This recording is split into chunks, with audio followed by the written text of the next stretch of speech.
Bonjour, j'ai commandé un canapé prépayé qui n'a jamais été livré chez un commerçant qui a mis la clé sous la porte. Que puis-je faire ?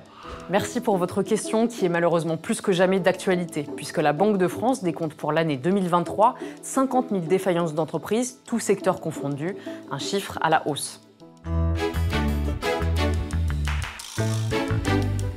Lors d'une liquidation judiciaire, les consommateurs sont souvent impactés puisqu'ils peuvent se retrouver par exemple avec des travaux payés mais pas terminés ou encore des biens achetés mais pas livrés.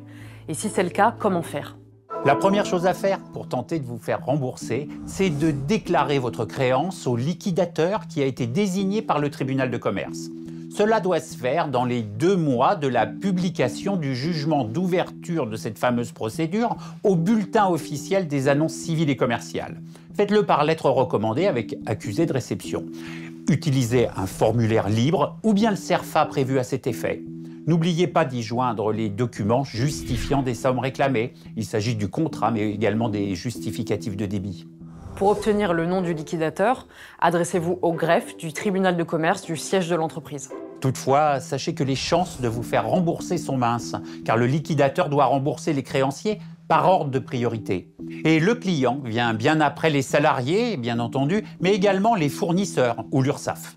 Si vous souhaitez récupérer un bien et que ce dernier est bloqué dans les locaux de l'entreprise liquidée, vous pouvez toujours demander au liquidateur qu'il vous soit remis. Ça, c'est en effet le meilleur des cas.